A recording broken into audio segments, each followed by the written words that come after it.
So allow me to, first of all, welcome all of you to City Hall for this very brief press statement, after which I can take one or two questions from all of you. So welcome, and you've come in good numbers. I'd like to address the issue that you all know has been happening between the Nairobi County Government and Kenya Power and Lighting Company.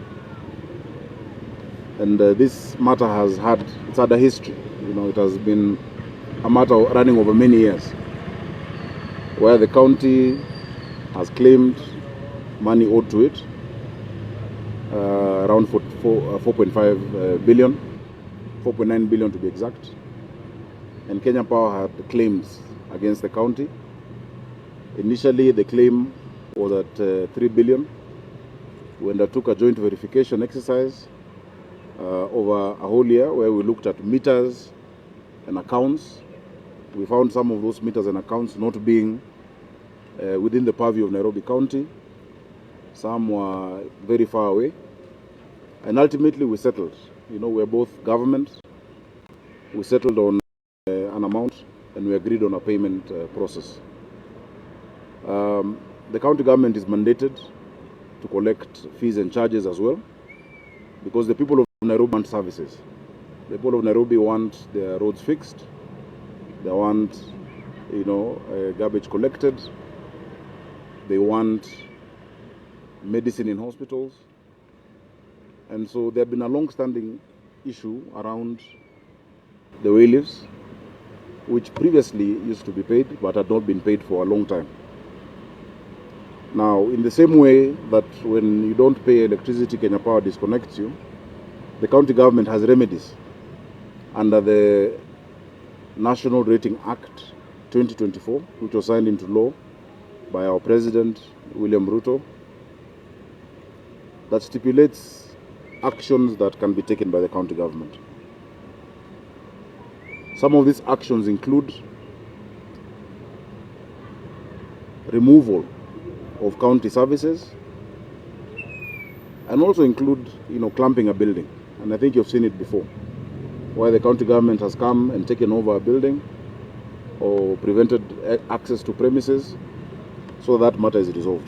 However, I'm happy that today we've had a meeting, a fruitful meeting, with the leadership of the Ministry of Energy, led by Cabinet Secretary Opio and I. We had the head of public service, we had Kenya Power Limited, and we had our officers and teams. And we agreed on a number of issues, and a joint statement is going to be issued. The joint statement will clarify the issues that we've agreed upon. The first thing we've resolved that all hostilities end, and issues be sorted out amicably. We have now given instructions to restore water supply to their premises, and to remove the trucks that had been blocking access. It was, of course, unfortunate that one of the trucks tipped garbage. That was not the intention, and that is why in less than 30 minutes all that garbage was collected. That is not how Nairobi County operates, and our own action will be dealt with internally. Further to that, we agreed that those commercial disputes, us saying you owe us this, them saying you owe us this, are going to be resolved between myself and the Cabinet Secretary for Energy and Petroleum, Opio Wandai.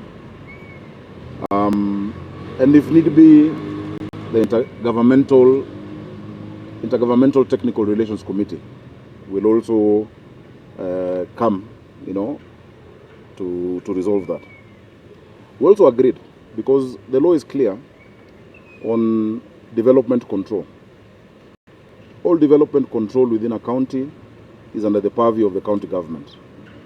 Whether it is power lines, whether it is electricity transmission, that is under PLUPA, Physical Land Use Planning Act 2019. as well as its schedules. In specific, the third schedule.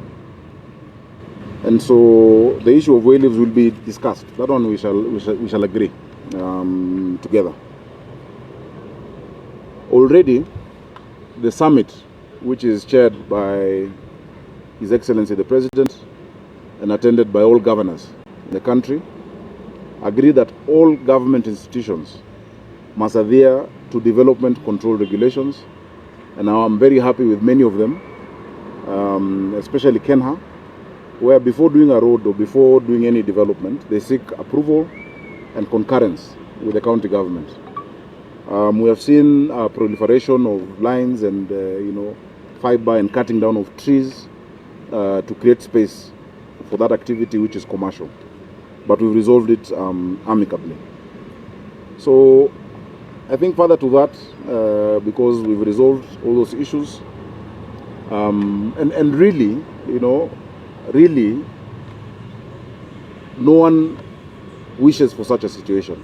We had meetings as recently as December and agreed this is how we'll be solving our issues. But when you just disconnect us at will, then we're also entitled to enforce. But an eye for an eye, we will lose our sight, and that is not the country that we want. But I'd also like to take this opportunity as a notice, because we're doing a lot of work in this city. We're building stadia, we're building schools, ECDs, we're building hospitals, we're feeding children, we're sorting out, you've seen the cleanup work that is happening. Everybody must pay their fair share of what is required in this county. And so this notice is to now, beyond that issue, to all ratepayers in Nairobi. The deadline for payment of rates is March of 2025.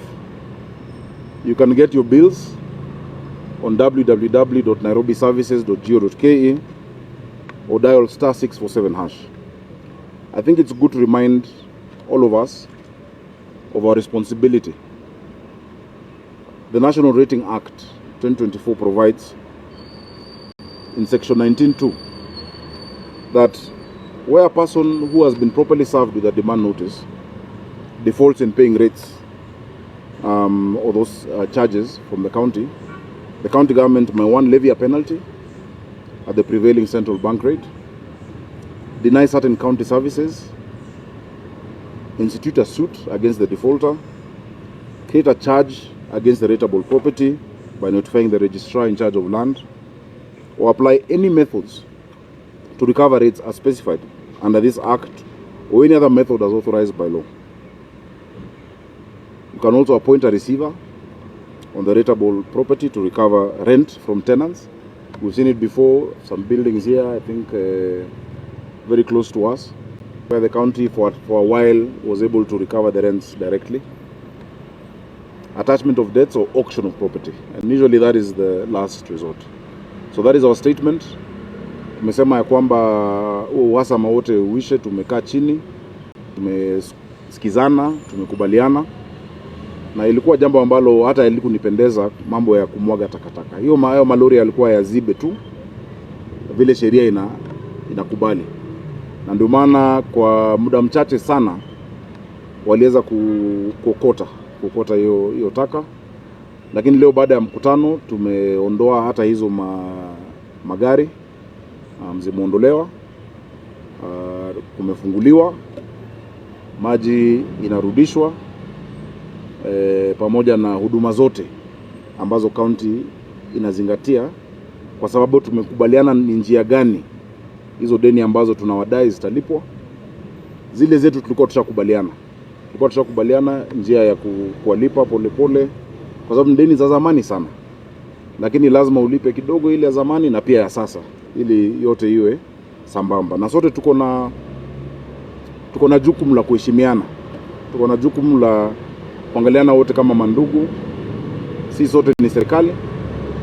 Mambo kama haya kweli haifai kufikia wananchi, na kwa hiyo tunasikitika, lakini hapo ndio tumefika na tunatumai tuendelea vizuri pamoja.